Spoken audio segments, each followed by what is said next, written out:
Right.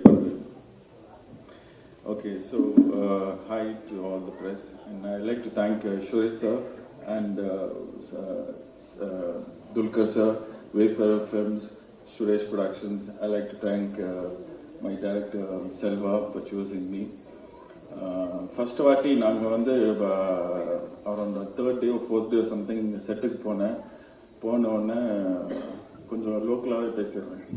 பேஜராக இருந்தது. அப்படியே அந்த செட்டை பார்த்த உடனே ஐயோ ஐயாவில் இப்படி இருக்கா அப்படின்ட்டு. So I was very happy about that. அதுவே எனக்கு வந்து ஒரு உற்சாகத்தை கொடுத்தது. ப்ளஸ் எடிட் ரூம் வந்து ஃபஸ்ட்டு சீன் எடிட் பண்ணுறேன். டிக்யூ சாரோட என்ட்ரி தான். அது பார்க்கும்போது I was like I was like அதனால பேசுறது இல்லை, புரியுதுங்களா? I was like, oh God, this is too much. This is very good. Amazing performance to the next level, peak. Dulkar sir. கொஞ்ச நேரம் அப்படியே தள்ளி அந்த சீன் எடிட் பண்ணிட்டு போறேன். பார்த்தோன்னா ஹீரோயின் பின்னாடியில இருந்து வராங்க. ஹீரோயின் இன்ட்ரோடக்ஷன் ஃபர்ஸ்ட் டைம் நான் பார்க்குறேன். I fell in love with that character. எனக்கு தெரிஞ்சு எல்லாரும் all of you will fall in love with that character around the world. I think Simran madam ஒரு ரவுண்ட் போயிட்டு வந்தாங்களா பெருசா, அந்த மாதிரி அவங்க போயிட்டு வராங்க. அது ஒன்று. ரெண்டாவது ராணா சார் பற்றி சொல்லணும். ஒரு மாதிரி டிஃப்ரெண்ட்டாக ட்ரை பண்ணியிருக்காரு. செகண்ட் ஹாஃப் ஃபுல்லாக பார்த்தீங்கன்னா அவர் தான் ஹோல்ட் பண்ணுறாரு ராணா சார். அது ஒரு மாதிரி டிஃப்ரெண்ட்டாக பெர்ஃபார்ம் பண்ணியிருக்காரு. சமுத்திரகாரி சார் பற்றி சொல்லணும்னா, இவங்க ரெண்டு பேர் படத்தில் மட்டும் போட்டி போடல, செட்லயும் போட்டு நடிச்சிட்டு இருக்காங்க. துல்கர் சார் ஒரு பக்கம் ஒன்று பண்ண, அவரு இன்னொரு பக்கம் பண்ண, பயங்கரமா நடிச்சு இன்னும் பின்னிருக்காங்க எல்லாரும். டைரக்டர் பத்தி சொல்லணும்னா சொல்றேன்.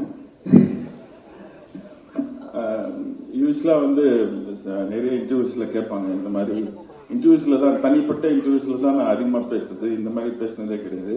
தனிப்பட்ட இன்டர்வியூஸ்லாம் கேட்பாங்க, சார் உங்களுக்கு இது வரைக்கும் நீங்கள் பண்ண படத்தில் எது சார் ரொம்ப கஷ்டமான படம் அப்படின்னு கேட்பாங்க.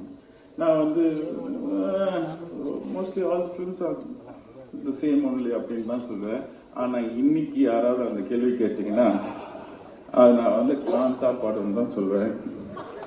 ஏன் தெரியுமா? ஏன்னா எடிட் பண்ணி 6 மாதம் வச்சு செஞ்சார் என்ன. அதுல என்னன்னா என்ன விஷயம்னா, இல்ல என்ன குட் வே, நல்ல ஒரு விஷயத்துல தான் சொல்றேன். படம் நல்லா வரணுன்றதுக்காக தான். ஈவினிங் வரைக்கும் எடிட் பண்ணுவோம். சூப்பர் மச்சான், எல்லாம் சூப்பரா இருக்கு, செம்மையா வந்திருக்கு, இதான் மச்சான் படம் அப்படின்னு சொல்லிட்டு போவாரு.